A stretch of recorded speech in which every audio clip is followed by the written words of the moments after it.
मैंने करीब 4-5 साल के सारे डेटा एनालाइज किए हैं और कुछ रीज़न मैं आपको बताना चाहूँगा। हालांकि लोग बहुत कम हैं, लेकिन एटलीस्ट जो मिसकंसेप्शन आपके दिमाग में रहता है अबाउट रिजेक्शन के लिए, उसके रीज़न बहुत सारे हैं। पहला तो यह है कि पीपल जो हैं दे यूज़ बैंड पेस्टिसाइड्स, जो पेस्टिसाइड रिकमेंडेड नहीं किए हुए हैं या ऑफ लेबल हैं, उसका वो इस्तेमाल करते हैं, जिसकी की जानकारी शायद जो परचेजर के पास नहीं होती है। लेकिन फिर भी जो है इसको यूज़ इसलिए किया जाता है क्योंकि उसके लिए शेल्फ लाइफ बढ़ाने के लिए या रास्ते में ख़राब ना हो उसके लिए यूज़ किया जाता है। नंबर 2, स्टोरेज में जो है हमने देखा है कि मोल्ड बन जाते हैं, जिसके लिए कि दवाई यूज़ करना बहुत लाजमी है। थर्डली, जो एक मेजर रीज़न रिजेक्शन का है, जो कि लोग शायद नहीं कहेंगे, because I need to defend this cause the lab reports are missing. जब कंसाइनमेंट बाहर जाता है, उनका सर्टिफिकेशन लैब रिपोर्ट साथ में नहीं होती है, जिसकी वजह से कंसाइनमेंट पहुंचने के बाद वापस लौटा दिया जाता है। देन माइक्रो ऑर्गेनिज्म जो हैं, जो कि कई तरह के होते हैं, उसके अंदर कॉन्टेमिनेशन हो जाता है।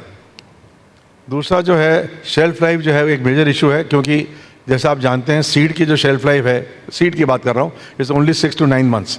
स्पाइसेस की भी बहुत लिमिटेड है और एग्रोकेमिकल्स की करीब 2 साल की शेल्फ लाइफ है। Then lot of varieties are mixed up. आप आज की तारीख में हम बात करते हैं एक्सपोर्ट की, हम स्पाइसेस इंपोर्ट भी करते हैं। करीब 12 से 15% सेम स्पाइसेस हम लोग अफ़गानिस्तान से, नेपाल से और सम कंट्री से हम लोग इंपोर्ट करते हैं, जिसके अंदर भी कंटेमिनेशन आ सकता है। Then they are using lot of artificial colours. जो चीज़ें हम बाहर एक्सपोर्ट करते हैं, नॉट ओनली स्पाइसेस, हम लोग बहुत सारे आर्टिफिशियल कलर्स यूज़ करते हैं जो कि रिकमेंडेड नहीं किए हुए हैं, और वही एक वजह है रिजेक्शन का। दूसरा एक बैक्टीरिया है, सैल्मोनेला के नाम से एक बैक्टीरिया है, जो कि इसमें हर एक कंसाइनमेंट में पाया जाता है, which is again a thing to be controlled, उसकी वजह से रिजेक्शन होता है।